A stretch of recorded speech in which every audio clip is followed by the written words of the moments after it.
everyone, welcome to Free Your Mind Friday. I'm Dr. Napasha Gettings. Thanks for joining again. Today we're going to talk about a really healthy topic that I want everyone to weigh in on, and I'm going to let you know at the end of this video how you can weigh in on this. So we're wrapping up the month of July, and July happens to be Minority Mental Health Awareness Month. So those of you who follow me on social media, Instagram, Twitter, you've seen a lot of posts this month related to minority mental health awareness. And so today I thought it would be very fitting to address a topic that weighs right in on minority mental health awareness. So as a board certified psychiatrist, we are trained to make diagnoses. And there's a manual that doctors like myself use in order to diagnose patients. And in this manual, there are tons of different diagnoses. And over the years, the manual has changed. The most current manual is known as the DSM-5. So, believe it or not, every time this manual changes, certain diseases are added, some are removed, depending upon what we recognize as pathological within our medical community.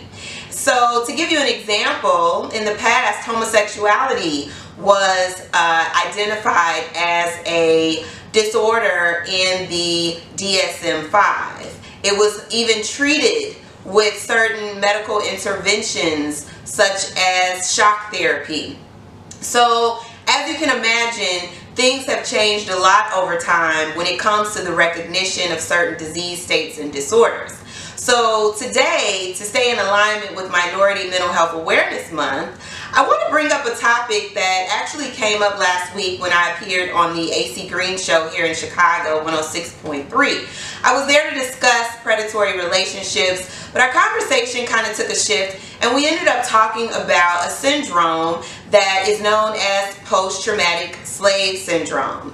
So post-traumatic slave syndrome is a syndrome that has been theorized to exist among African Americans. And I want to give you a little background information about it first. So think about it. We do identify in psychiatry trauma-related disorders. However, post-traumatic slave syndrome is not one that is recognized in the medical community, but many researchers and doctors have proposed that it should be.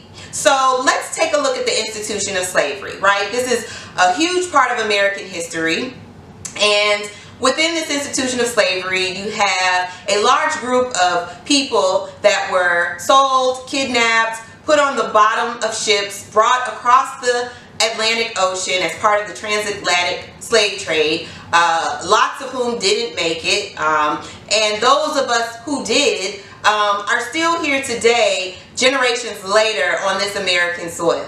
And so our ancestors came here as slaves. They were treated like nothing more than a slave, and it was ingrained not only in us, but also in other races of people, that we are inherently an inferior race.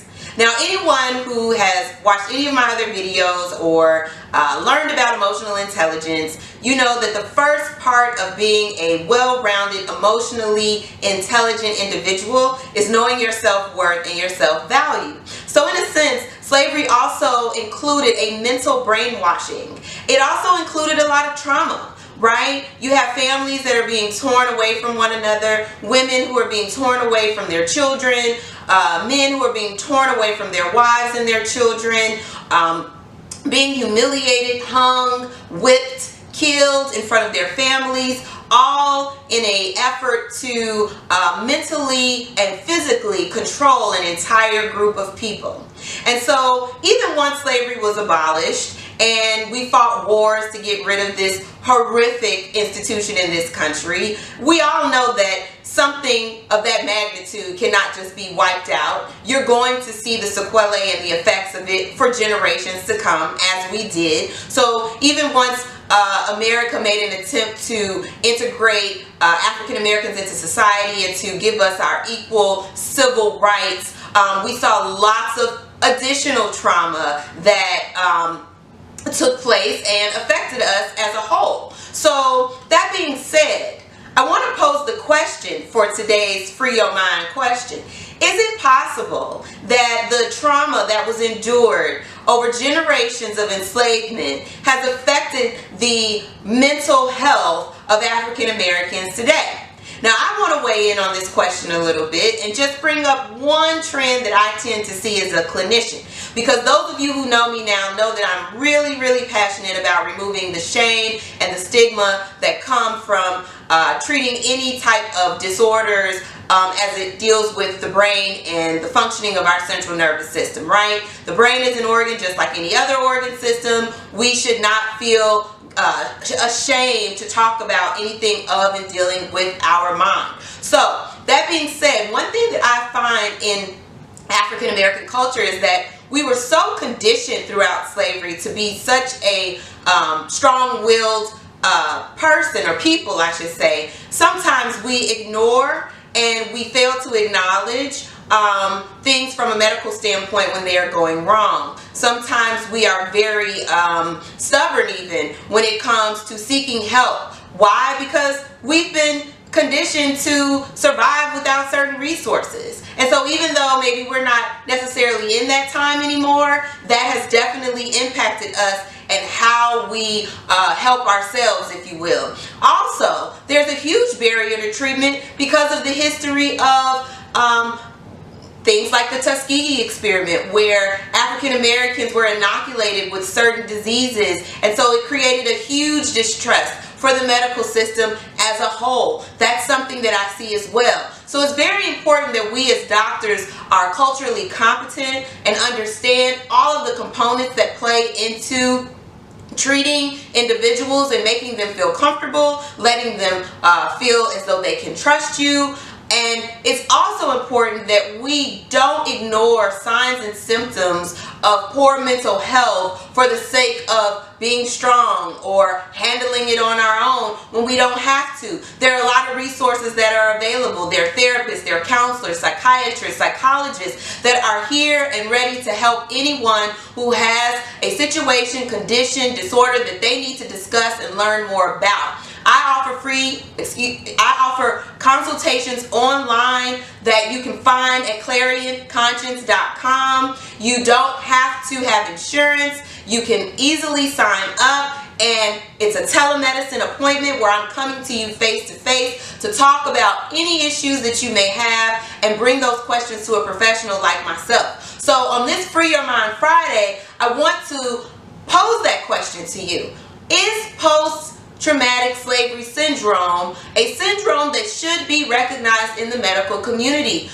Are we doing a huge disservice by not acknowledging the fact that generations of slave mentality, inferiority and superiority complex, racial divide are all things that affect our mental wellness as a people, and not just African Americans, all races? Are we doing a huge disservice to ourselves, and are we failing to grow as a society when we don't address the long-term effects that this huge institution has had on our mental health? We can't ignore the fact that socioeconomic status, race, prejudice, inferiority and superiority complexes have a huge impact on emotional intelligence, overall well-being, and mind-body connection. But it looks like we might be missing something when it comes to the medical community not addressing and identifying these issues. One other statistic that I always like to take a look at is the fact that suicide rates in this country are the highest amongst Native Americans. And Native Americans, another group of people that were completely wiped out by this idea of colonizing and taking advantage of a group of people, a culture, one ethnic group. They too are still struggling with the impact of that on their mental health. So I want to bring this to you. I want you to think about it. It's Friday. I want you to have this on your mind a little bit. And I want you to consider calling in this Sunday. I'm going to be back on the AC Green Show to talk about this topic. And I want you to call in, live stream, acgreenshow.com. Also visit my website, ClarionConscience.com. We're going to have some more information on there about minority mental health awareness. We have to make sure that we're doing everything we can to take care of our minds. If we don't take care of our brains, we are lost. If we don't acknowledge all the things that have happened to us that can affect how we're functioning mentally, we are lost as an individual and as a people. I want you to join me here every Friday as we continue to learn more about mental health, mental wellness, as we continue to remove the shame and the stigma that's been around far too long when it comes to talking about these topics. Thank you and be well.